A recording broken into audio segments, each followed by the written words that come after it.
everyone, welcome back to my channel. I'm Megan, and today I'm going to be discussing the next book I read this year. It's called True Believer. It is the second book in the Terminal List series, so let's get into it. I really enjoyed this book. We pick up where the last book left off, where James is at sea.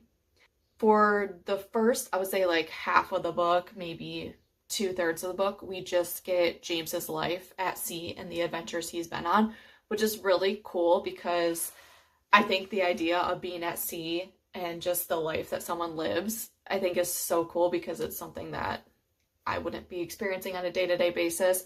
Or when people just go traveling and they're in serenity with nature, I think there's something like refreshing about that and simplistic about it. And so while he's on the trip, he has flashbacks of his wife and his kids, and then it talks about like his weight loss because he's not eating the best, and also he's trying to stay off the grid as much as possible. So when he does go to different places, he's very careful on what he brings, where he's at, how to use currency or how to connect to the web, when and where to do that. And I just think I think it's just so cool.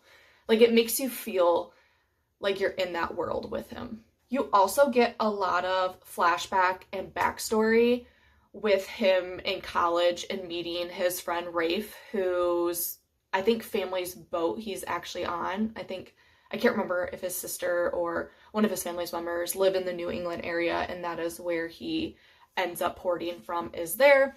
I liked all the flashback stuff. I loved, because Rafe's family is actually from Zimbabwe, so you get life in Zimbabwe in the past, and then James ends up going to Africa and seeing Rafe's uncle because he has land, and he actually lives in Mozambique. So you get present day James in Mozambique and kind of learn like what they do there. And I absolutely loved all that stuff. I like when characters are on destinations that I've never been to, and you kind of get a glimpse of what life is like there, even like all the way down to the weather and the animals and the way people live. And it seriously makes me want to go to Africa. I like just even the descriptions of the animals and the things that they do. Like, I just think it's so cool. It's so much fun to learn about other places. And maybe the things that, like, I don't know much about hunting. I don't know much about the outdoors because I just didn't grow up like doing those type of things. So it's really cool to learn. And even just the community aspect of it, like people have your back and what's going on in those countries. I loved all of that, so I can't wait whenever I get to the series. I think they just filmed this book for like season 2, so I just can't wait to see if they actually go on location to these places and capture what is there, because it just makes the whole book. It honestly does. The locations within itself is its own character. Something else that while I was reading the book, I was like, James has got to get back into the action sometime soon, because like we just can't be, spending, I think he spent like 8 or 9 months just, off the grid. His buddy Freddie ends up finding him. And so there's this guy Mo who is out there, who's worked in the field with a lot of the other agents, and he is actually working for a legitimate agent. And so Freddie is aware of this, and there's no way that like Mo could be doing this, and not many in the agency know who Mo is, so they have like a list of people who've actually worked with him out in the field, and so they're trying to contact all these people who are on the list. But like James, all these other agents are also off the grid or left the agency, and so something pops up or maybe Freddie digs deep and he's just like, oh, why didn't I think about James possibly being in Africa because of his friend Rafe and where his family is originally from. And so he goes out to Africa and he finds James in Mozambique, and he ends up taking him on this one and done mission to help find Mo and to kind of understand what exactly is happening. And so that's when James finds out, it's just like, we can't really find anybody else. Like, we were lucky that we even found you. And so he does this one and out mission with Freddy and other agents across the world. While I was reading this book, I thought that decapitation in the last book was a lot for me. There is this scene in this book, spoiler alert, the guy Landry, who's the illegitimate agent, Mo ends up, meeting with James, finding out that he is, a part of like bombings or killings that are actually not true. And Mo doesn't even know that he is working for this man who is not legit at all. And so when Mo finds out about it, he ends up finding Landry. And he ends up putting him in this dark room. And Landry is stripped down naked. And he is being tortured. And they describe in the book that this is a way of torturing people that they have used. But there's a moment where they talk about how he's laying there. It's either cold or it's really hot. And he is sleep deprived. He is food deprived, water deprived. And he is just nude.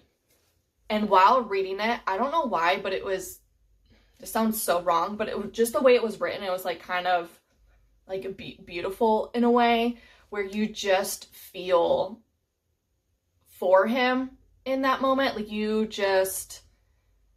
don't know, it just kind of had like an artistic telling of this particular scene. Like it reminded me of the story in Genesis with Noah and his sons, when Noah is just plastered drunk, and the scene in the tent with his sons, this scene with Landry reminded me of that. And I was just like, wow, this is just so like powerful. And so I was reading this and I was like, man, I thought the decapitation last book was very descriptive. Like this one is too. And even with him standing there, oh my gosh, and the tightness around his pelvis, and then he like falls and dies, and oh my gosh, it was brutal. That was one of the scenes that stuck out to me the most while reading this book. Is I don't think I will ever get that out of my mind. Like the things that happen and are done for like torture in the military or these missions, it's crazy what people will do to get other people to talk because other people are in danger. Also too, when Freddy was introduced, this always happens when you watch a movie or a TV show, particularly like a political thriller, that when a previous teammate, a previous friend comes back into the picture, spoiler alert, they tend to die. Like I knew once Freddy was introduced and he was trying to convince James to do this mission with him, I knew then and there that Freddy was going to die, and it was about when and where it was going to happen. Like, I just knew. That happened the same thing in SEAL Team. Spoiler, if you've never seen SEAL Team, it's an amazing show. When Metal came on in, like, a few seasons in, and he was there for a couple seasons, like, I knew where the storyline would go. I knew he was going to die at some point in time. I just knew. That always happens. I wasn't as sad because I just knew it was coming. I just knew it was coming. Like, even Top Gun Maverick, like, we knew Iceman was dying in that film. Like, we just knew. Which kind of mirrored Val's life. But yeah, so I knew that was happening. That was not a shocker. However, I was shocked about the ending. Like, the mission was kind of done, but they left it on a cliffhanger. I'm like, I went through 480 pages to not have the full mission complete. Now I have to read the next book to determine whether they're actually going to catch the guy who is in charge, Oliver Gray. But now I think James is going to go back home and get his surgery. And then hopefully we finish this mission. Because I want to see what happens with Oliver Gray. Like, I want him to be caught after everything that's happened in this book. And we didn't even get that. Like, I was waiting for the meeting or the interaction between them. And now I have to read much longer. All in all, I'm excited for the next book of this journey. I want to see where Katie is at, because there was a moment in this book where he did not have the guts to talk to her. He calls her and she's like, hello, hello. And then he just like, he couldn't do it. He could not do it. So I was hoping that we would see Katie at the end of this novel. But he ended up going and giving the money to Freddie's family, which is fantastic. I'm so happy that they're going to get the $4 million, considering their son has a rare condition. I'm hoping we don't lose any other friends along the way, because I really like the group that he has in his life.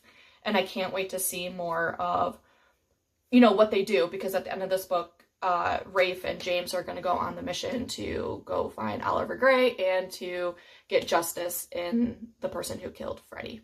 That's it for my review on True Believer. Thank you for watching, and I'll see you next time.